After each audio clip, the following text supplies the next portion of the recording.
ओम शांति। आज का महावाक्य है 12/9/2025। बाबा ने कहा, मीठे बच्चे, तुम्हारी पढ़ाई का सारा मदार है योग पर। योग से ही आत्मा पवित्र बनती है, विकर्म विनाश होते हैं। प्रश्न है, कई बच्चे बाप का बनकर फिर हाथ छोड़ देते हैं, कारण क्या होता है? कई बच्चे बाप का बनकर फिर हाथ छोड़ देते हैं, कारण क्या होता है? उत्तर है, बाप को पूरी रीति न पहचानने के कारण, पूरा निश्चय न होने के कारण 8-10 वर्ष के बाद भी बाप को फारकती दे देते हैं, हाथ छोड़ देते हैं, पद भ्रष्ट हो जाता है। दूसरा है, क्रिमिनल आई होने से माया की ग्रहचारी बैठ जाती है। आंखें क्रिमिनल हो जाती है, माया की ग्रहचारी बैठ जाती है। अवस्था नीचे ऊपर होती रहती है तो भी पढ़ाई छूट जाती है। प्रश्न। ओम शांति। ओम शांति। रूहानी बच्चों प्रति रूहानी बाप समझा रहे हैं। रूहानी बच्चों प्रति रूहानी बाप समझा रहे हैं। अभी समझते हो कि हम सब रूहानी बेहद के बाप के बच्चे हैं। इनको बाप दादा कहा जाता है। जैसे तुम रूहानी बच्चे हो, वैसे ब्रह्मा भी रूहानी बच्चा है। शिव बाबा का बच्चा किसका है? शिव बाबा का। हम भी किसके बच्चे हैं? शिव बाबा के। तो शिव बाबा को रथ तो जरूर चाहिए ना। इसलिए जैसे तुम आत्माओं को आर्गन्स मिले हुए हैं कर्म करने के लिए, वैसे शिव बाबा का भी यह रथ है, क्योंकि यह कर्म क्षेत्र है जहाँ कर्म करना होता है। वह है घर जहाँ आत्माएं रहती हैं। आत्मा ने जाना है हमारा घर शांति धाम है। आत्मा को पता पड़ा है कि हमारा घर शांति धाम है। वहाँ यह खेल नहीं होता, बत्तियाँ आदि कुछ भी नहीं होती हैं, सिर्फ आत्माएं रहती हैं। यहाँ आती हैं पाल्ट बजाने। तुम्हारी बुद्धि में है कि हम बेहद, यह बेहद का ड्रामा है। जो एक्टर्स हैं उन्हों की एक्ट शुरू से लेकर अंत तक तुम बच्चे नंबरवार पुरुषार्थ अनुसार जानते हो। यहाँ कोई साधु संत आदि नहीं समझाते हैं। यहाँ हम बच्चे बेहद के बाप के पास बैठे हैं। अब हमको वापस जाना है। पवित्र तो जरूर बनना है आत्मा को। ऐसा नहीं कि शरीर भी यहाँ पवित्र बनता है, नहीं। आत्मा पवित्र बनती है, शरीर तो पवित्र तब बने जब 5 तत्व भी सतो प्रधान हो। अब तुम्हारी आत्मा पुरुषार्थ कर रही है पावन बनने की। वहाँ आकर आत्मा और शरीर दोनों पवित्र हो जाते हैं। यहाँ नहीं हो सकते। आत्मा पवित्र बनती है तो फिर पुराना शरीर छोड़ देती है। फिर नए तत्वों से नए शरीर बनते हैं। तुम जानते हो हमारी आत्मा बेहद के बाप को याद करती है, वह नहीं करती है। ये तो खुद को पता है कि हम बाबा को याद करते हैं या नहीं करते हैं। यह तो हर एक को अपने से पूछना है। पढ़ाई का सारा मदार है योग पर। पढ़ाई तो सहज है ना, समझ गए ना कि चक्र कैसे फिरता है। मुख्य है ही याद की यात्रा। या अंदर गुप्त है, देखने में थोड़े ही आती है। बाबा नहीं कह सकते कि यह बहुत याद करते हैं या कम याद करते हैं। हाँ, ज्ञान के लिए बता सकेंगे कि यह ज्ञान में बहुत तीखा है। याद का तो कुछ देखने में नहीं आता है, ज्ञान मुख से बोला जाता है। याद तो है, याद क्या है? याद तो है अजपा जाप। जाप अक्षर भक्ति मार्ग का है। जाप माना कोई का नाम जपना। यहाँ तो आत्मा को अपने बाप को याद करना है, आत्मा को परमात्मा को याद करना है। तुम जानते हो हम बाप को याद करते करते पवित्र बनते बनते मुक्ति धाम शांति धाम में जाकर पहुँचेंगे। ऐसे नहीं कि ड्रामा से मुक्त हो जाएंगे। मुक्ति का अर्थ है दुख से मुक्त होना। शांति धाम जाए फिर सुख धाम में आ जाएंगे। पवित्र तो बनते हैं ना, वह सुख भोगते हैं। अपवित्र मनुष्य उन्हों की खिदमत करते हैं। पवित्र की महिमा है, इसमें ही मेहनत है। पवित्र बनने में ही मेहनत है। आंखें बड़ा धोखा देती हैं, गिर पड़ते हैं।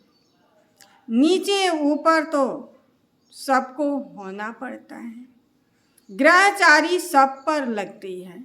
ऐसा नहीं है कि ग्रहचारी नहीं लगेगी, ग्रहचारी तो सब पर लगती है।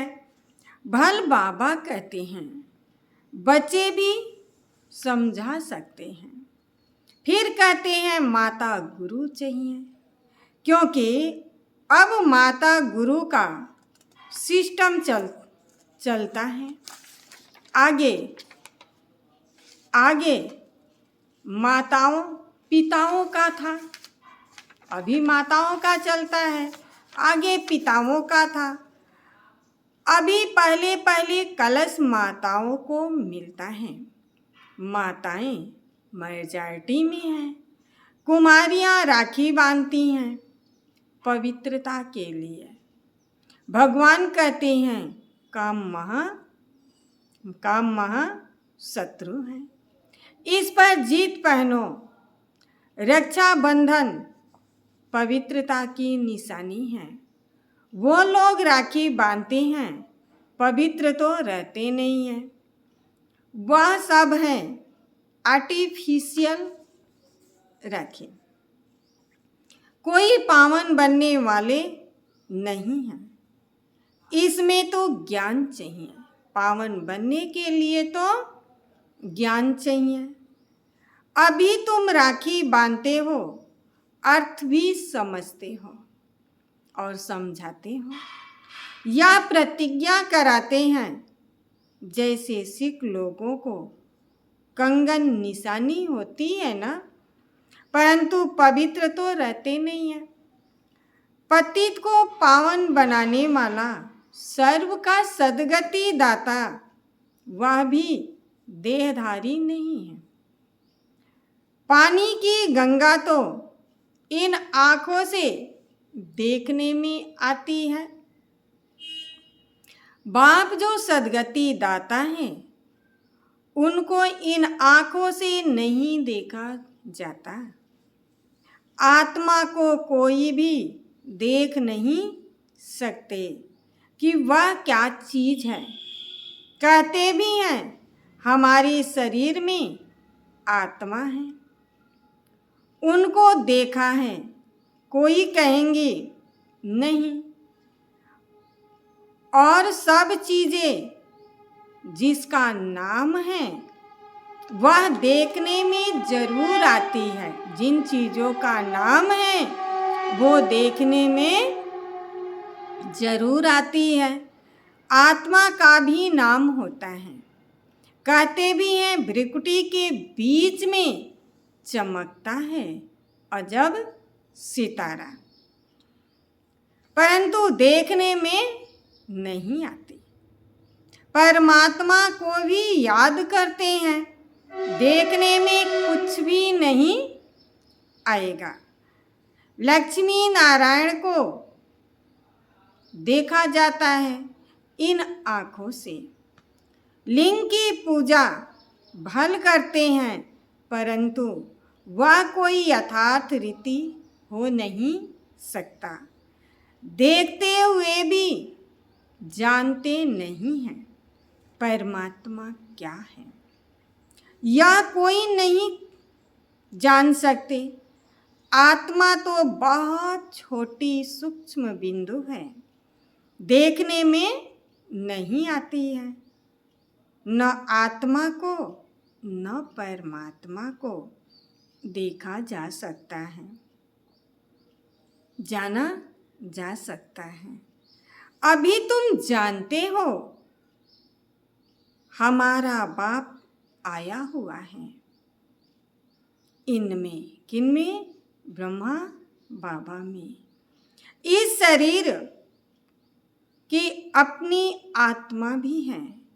फिर परम पिता परमात्मा कहते हैं मैं इनके रथ में विराजमान हूँ, इसलिए बाप दादा कहते हो।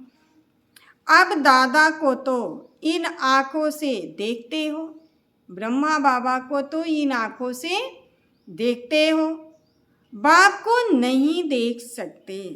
जानते हो बाबा ज्ञान का सागर है, वह इन शरीर द्वारा हमको ज्ञान सुना रहे हैं। वह ज्ञान का सागर पतित पावन निराकार रास्ता कैसे बताएंगे? प्रेरणा से तो कोई काम नहीं होता। भगवान कहते हैं यह किसको भी पता नहीं है। शिव जयंती भी मनाते हैं तो जरूर यहाँ आता होगा ना। तुम जानते हो अभी वह हमको पढ़ा रहे हैं। बाबा इसमें आकर पढ़ाते हैं। बाप को पूरी रीति न पहचानने के कारण, निश्चय बुद्धि न होने के कारण 8-10 वर्ष के बाद भी फारकती दे देते हैं। फिर लोग क्या कहते हैं इतने साल से थे चले गए। तो बाबा ने आज क्या कहा, उनको निश्चय नहीं हुआ इसलिए छोड़कर चले गए। माया बिल्कुल ही अंधा बना देती है। बाप का बनकर फिर छोड़ देते हैं तो पद भ्रष्ट हो जाता है ना। अब तुम बच्चों को बाप का परिचय मिला है तो औरों को भी देना है। ऋषि मुनि आदि सब नेति नेति करते चले गए। आगे तुम भी जानते नहीं थे, अभी तुम कहेंगे हाँ हम जानते हैं। तो आस्तिक हो गए ना।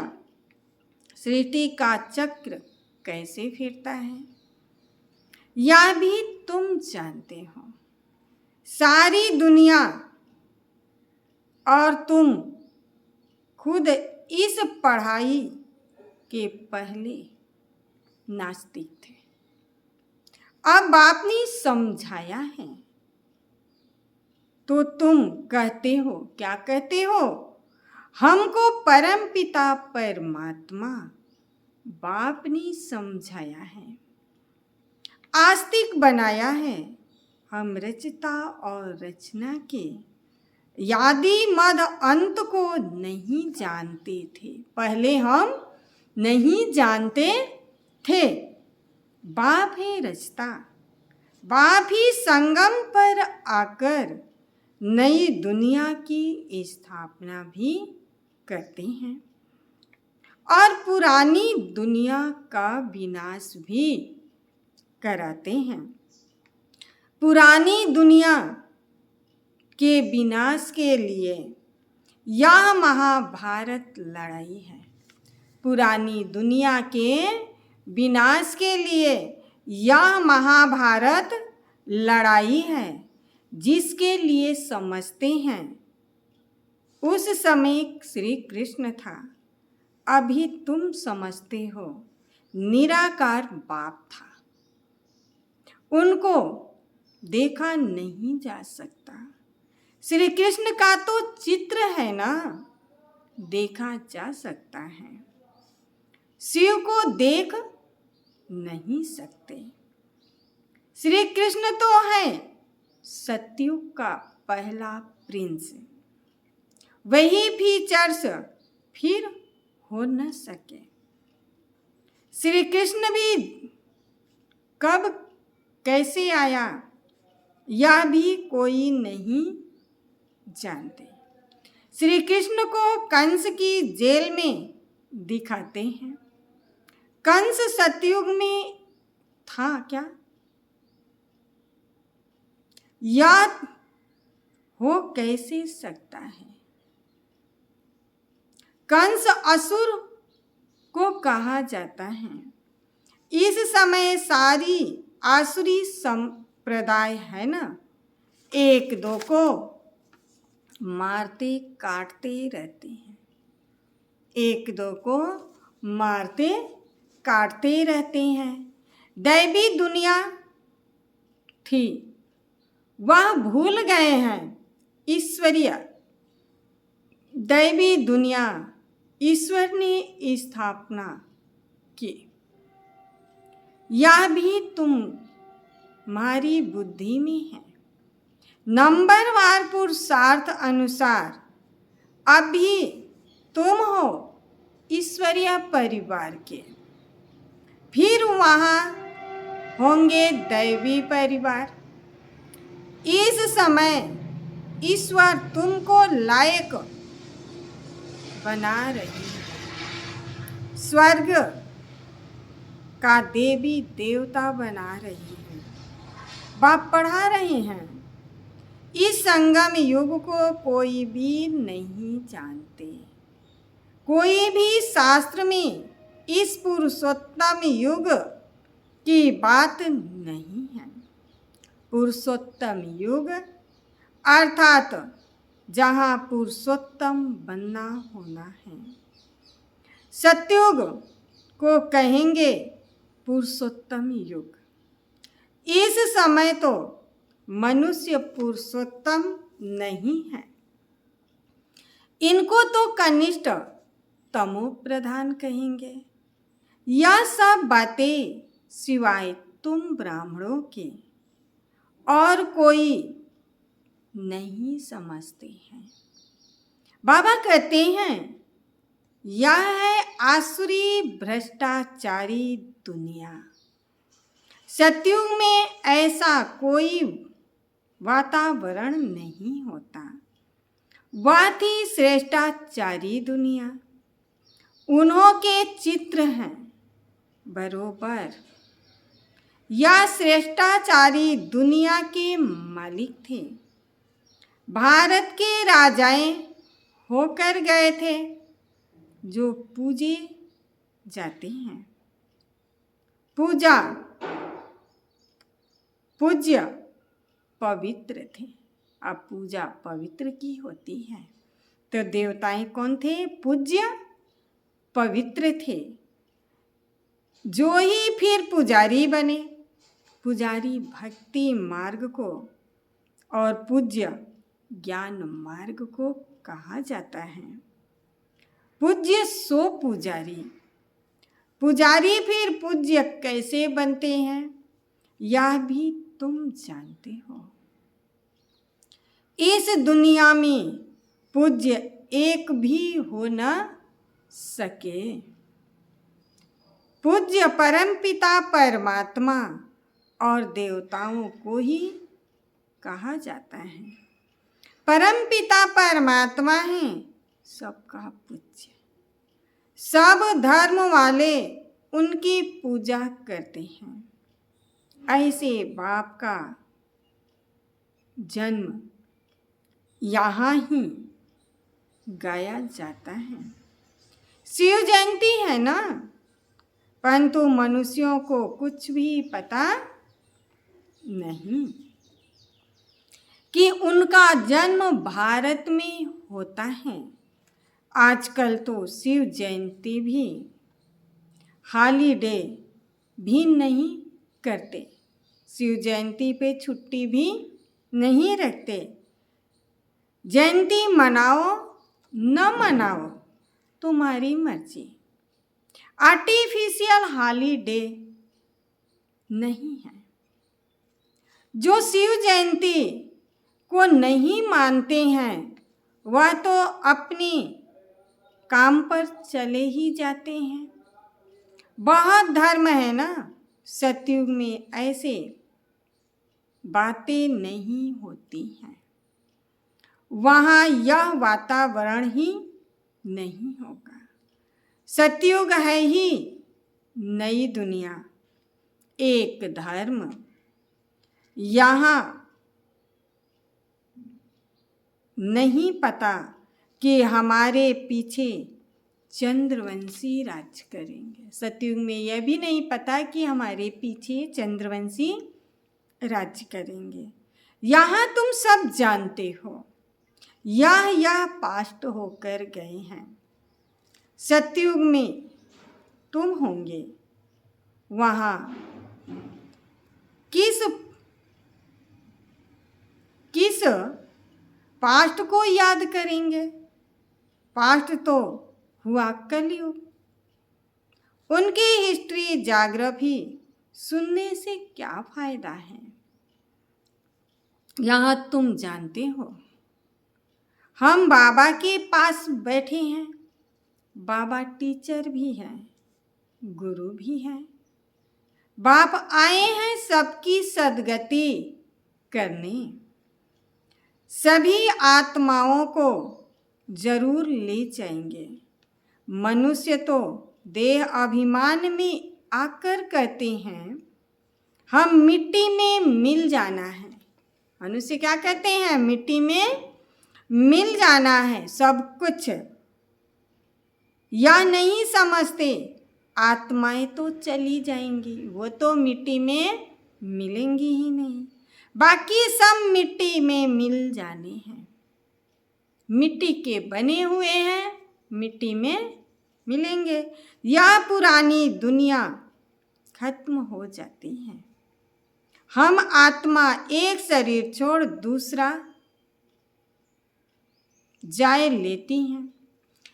तो यह इस दुनिया में हमारा अंतिम जन्म है। कलयुग में अंतिम जन्म है।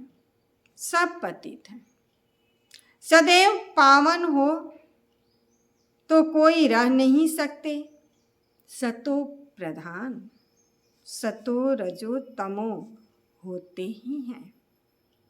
वो लोग तो कह देते सब ईश्वर के ही रूप हैं। ईश्वर ने अपने अनेक रूप बनाए हैं खेल पाल करने के लिए। हिसाब किताब कुछ नहीं जानते। न खेल पाल करने वाले को जानते हैं तो बाप ही बैठ वर्ल्ड की हिस्ट्री ज्योग्राफी समझाते हैं। खेल में हर एक का पार्ट अलग अलग है, सबका पोजीशन अलग अलग है। जो जैसा पोजीशन वाला होता है उनकी महिमा होती है। यह सब बातें बाप संगम पर ही समझाते हैं। सतयुग में फिर सतयुग का पलट चलेगा, वहाँ यह बातें नहीं होंगी, कलयुग की बातें नहीं होंगी। यहाँ तुमको सृष्टि चक्र का ज्ञान समझाना रहता है। तुम्हारा नाम ही है स्वदर्शन चक्र धारी। लक्ष्मी नारायण को थोड़े ही स्वदर्शन चक्र दिया जाता है। यह है ही यहाँ के मूल वतन में सिर्फ आत्माएं रहती हैं, सूक्ष्म वतन में कुछ नहीं। मनुष्य, जानवर, पशु, पक्षी आदि सब यहाँ ही होते हैं। सतयुग में मोर आदि दिखाते हैं, ऐसे नहीं कि वहाँ मोर के पंख निकाल कर पहनते हैं। मोर को थोड़े ही दुख देंगे, ऐसे भी नहीं मोर का गिरा हुआ पंख ताज में लगाएंगे, नहीं। ताज में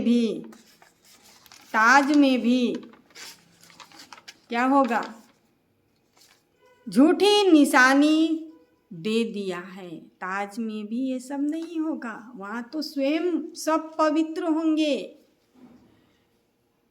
वहाँ सब खूबसूरत चीजें होंगी, सब पवित्र होंगे। गंदी कोई चीज का नाम निशान वहाँ नहीं। ऐसा कोई चीज नहीं होती जिसको देखकर घृणा आए। यहाँ तो घृणा आती रहती है, वहाँ जानवरों को भी दुख नहीं होता है। इंसान तो इंसान, वहाँ जानवर को भी दुख नहीं होता है। सतयुग कितना फर्स्ट क्लास होगा, नाम ही है स्वर्ग, हेवन, नई दुनिया। यहाँ तो पुरानी दुनिया में देखो, बरसात के कारण मकान गिरते रहते हैं, मनुष्य मर जाते हैं, अर्थक्वेक होती है, सब दबकर मर जाते हैं। सतयुग में बहुत थोड़े होंगे, फिर बाद में वृद्धि को पाते रहेंगे। पहले सूर्यवंशी होंगे, जब दुनिया 25% पुरानी होगी तो फिर चंद्रवंशी आएंगे। सतयुग 1250 वर्ष है,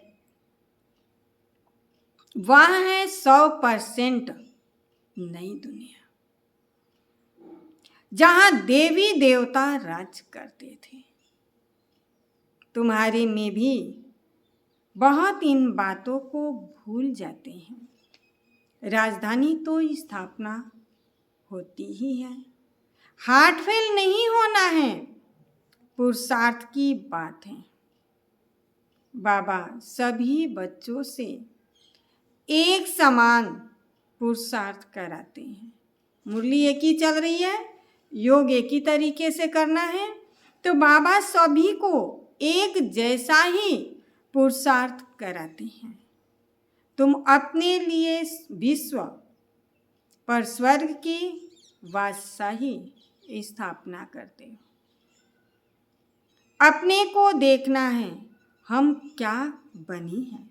खुद को चेक करो, क्योंकि ज्ञान एक ही है, योग एक ही है, तो खुद को चेक करो कि हमने क्या उठाया।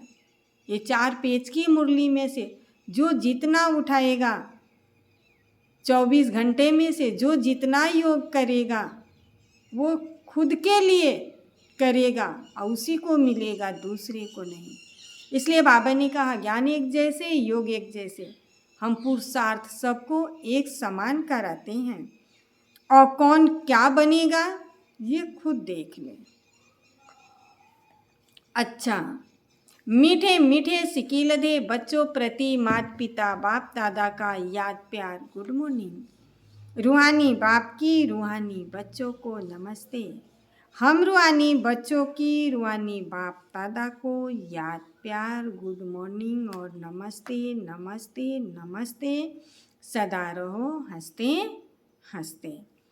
धारणा के लिए मुख्य सार है, इस पुरुषोत्तम युग में स्वर्ग के देवी देवता बनने की पढ़ाई पढ़कर स्वयं को लायक बनाना है। पुरुषार्थ में दिल शिकस्त हार्ट फेल नहीं होना है। दूसरी पॉइंट है, इस बेहद के खेल में हर एक्टर का पार्ट और पोजीशन अलग अलग है। जैसी जिसकी पोजीशन वैसा उसे मान मिलता है। यह सब राज समझ वर्ल्ड की हिस्ट्री ज्योग्राफी का सिमरण कर स्वदर्शन चक्रधारी बनना है। वरदान है, बाप के हर श्रीमत का पालन करने वाले सच्चे स्नेही आशिक भवा। जो बच्चे सदा एक बाप के स्नेह में लौलीन रहते हैं उन्हें बाप का हर बोल प्यारा लगता है। क्वेश्चन समाप्त हो जाते हैं। ब्राह्मण जन्म का फाउंडेशन स्नेह है। जो स्नेही आशिक आत्माएं हैं उन्हें बाप की श्रीमत पालन करने में मुश्किल का अनुभव नहीं होता। स्नेह के कारण सदा यही उमंग उत्साह रहता है कि बाबा ने जो कहा है वह मेरे प्रति कहा है, मुझे करना है, मुझे करना है।